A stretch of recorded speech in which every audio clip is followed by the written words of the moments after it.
South Africa finds itself at political and economic crossroads. The essence of the goodwill achieved in the drafting of our new constitution in 1994 is being questioned by the rise of a dramatically altered vision for our economic future. These were the words of leading independent political analyst and futurist Daniel Silke. Africa is at a crossroads. It is being buffeted now by a series of global trends. The major trend, of course, is the global difficulties surrounding the Eurozone, the role of technology, which will affect the workforce, which will affect every single aspect, for that matter, of labor relations going forward. South Africa's competitiveness globally, which of course is now analysed on a daily basis by a plethora of international rating agencies and think tanks. Daniel, just yes. What I'm asking you though is a statement that you made about the constitution that we have and what is going on right now. From what I'm understanding from the statements that you've been making is that there seems to be a disconnect between what people thought was going to happen and what we see unfolding in the country right now. Well, I think in the country right now there is a heated political discourse that has raised the rhetoric levels to proportions which I think could be unsettling for many.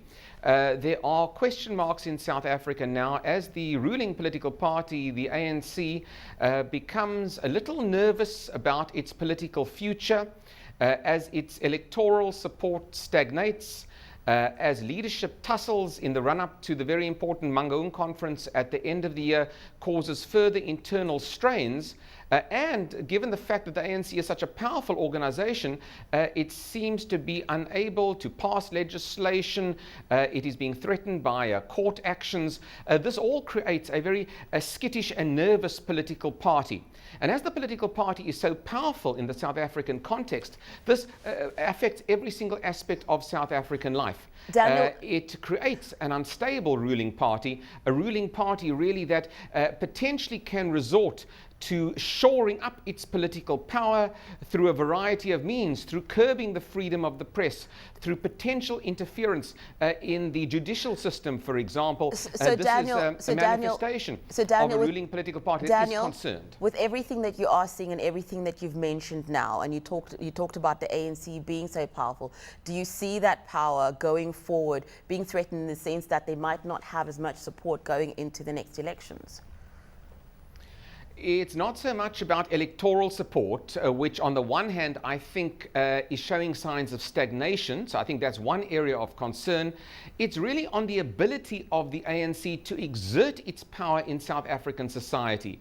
It is finding now that it's being challenged on many different levels, and perhaps most importantly from within its own ranks in terms of how the alliance is made up. And this in itself creates a destabilizing factor within the ruling party. And I believe when a liberation political party or post-liberation political party feels nervous about its cohesiveness, whether it's electoral or whether it's simply from internal differences, it becomes an unstable vehicle and it can resort to a variety of means to shore up its power. 98% of South Africa's total import and export trade was carried out by foreign ships last year, with the country losing out on 45 billion rand in potential business. Out of 9,000 ships coming in and out of the country's ports every year, only one registered in South Africa. Monique Senegal reports. More than 80% of South Africa's trade volume is seaborne, according to Transport Minister Sibusiso Ndebele, making it one of the top 15 shipping countries in the world. Yet very little of this trade is carried by locals. Cheap registration fees, little or no taxes, and freedom to employ cheap labor are the motivating factors behind a ship owner's decision to fly flags of convenience. In Benin, when your ship enters there is free. People from Ghana used to go to Benin to buy cars from there. Why? Because it's cheap. They don't pay duties. So people like if I'm bringing my goods from China to Ghana, I'll via Benin. South Africa has 13 terminals situated in the 6 commercial ports along its 3,000-kilometer coastline. Richards Bay Coal Terminal is the largest coal export facility in the world. while the Durban port is the busiest container port in Africa, followed by Cape Town. Port Ngqura in the Eastern Cape is set to become Africa's premier transshipment hub within the next decade and is already the biggest of its kind in sub-Saharan Africa. Its expansion should lead to a reduction in shipping costs and improved maritime connectivity between the East and West. We just completed 2 of the 4 berths in the Port of Ngqura. So as of June onwards, we'll have a transshipment capability of around 2 million TEUs in the Port of Ngqura. We've begun work, although at the feasibility stage, of moving the manganese terminal from PE to the Port of Ngqura. And we're looking at a terminal with a capacity of over 20 million tons.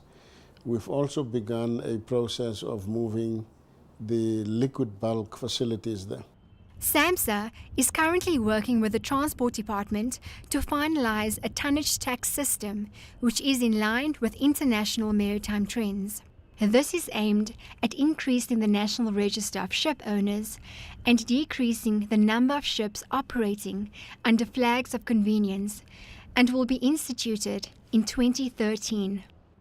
Generally, internationally, flags are moving towards the tonnage tax, which is a tax on the size of the vessel. If you charge tax based on the tonnage of a vessel, whether or not that vessel is utilized 100%, there is predictability on the amount of tax that the vessel will pay. And it's generally lower than the company tax, which is based on the profits that the companies make. Transnet will triple its capital investment program to 300 billion rand in the next 7 years as part of its strategic market demand program.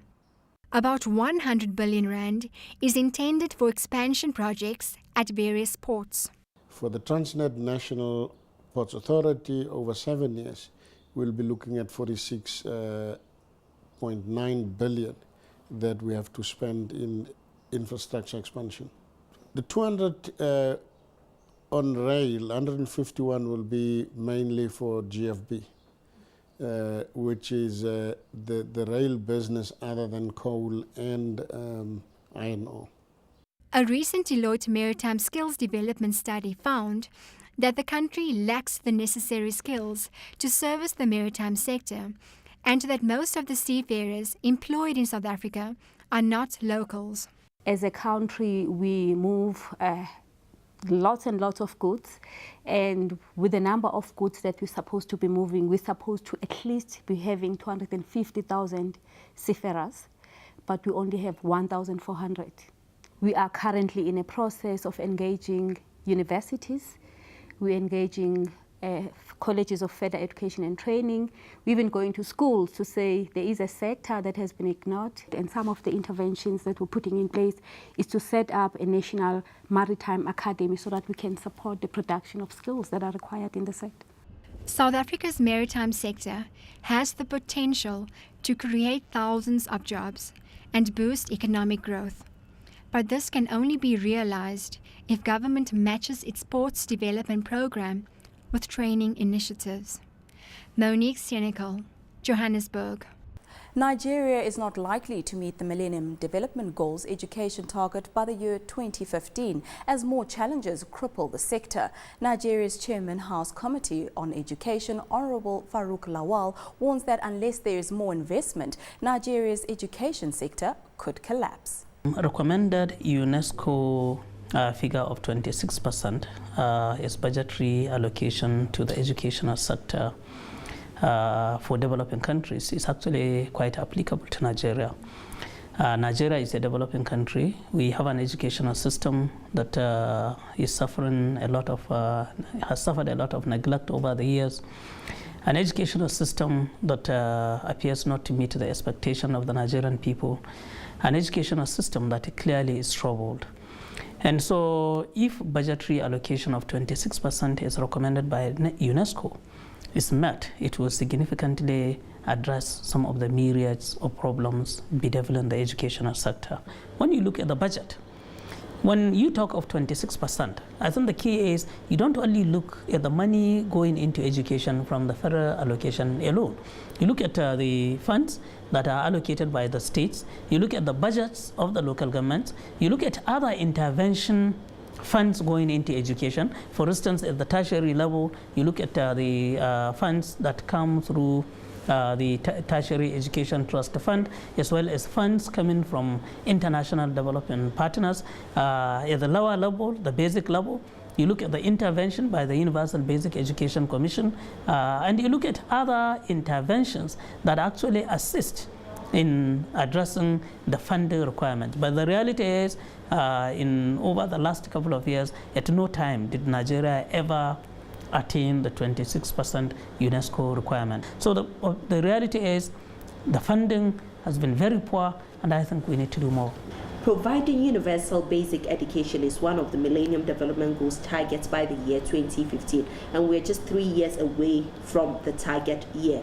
Where does Nigeria stand in terms of achieving this aim, considering the time frame? Well, first of all, at the expense of sounding pessimistic, I don't believe we would attain the MDG in education by 2015. And the truth is, we still have millions of children out there who should be in school, but who are not in school. Effort is going on. The federal government is intervening to encourage the establishment of the Almajiri schools, for instance. The federal government is trying to encourage girl child education. It's trying to address the issue of the children of migrant fishermen, for instance. The federal government is also poised to address the dropout rate and the non-enrollment of the boy child, especially in the southern eastern part of this country. So even though, yes, on ground there may appear to be concrete strategies, to be steps to addressing it, I do not think that between now to 2015 we would achieve the MDG goal of education for all. Now, beyond that is also the fact that while we are addressing the education for the girl child and the boy child, we also have huge problem of adult illiteracy in this country, and very little is going on with regards to addressing the challenges of adult literacy or adult education at that level. And I think that for us to achieve this objective, we need to have a more diverse, we need to have a more general, a more encompassing strategy. And I'm glad that I know the Federal Minister of Education is fashioning out a program. Just today, a strategic plan was launched for 5 years, for 4 years, to try to address this problem. But the key is you need everybody to buy into it. That's all for this edition of Africa This Week.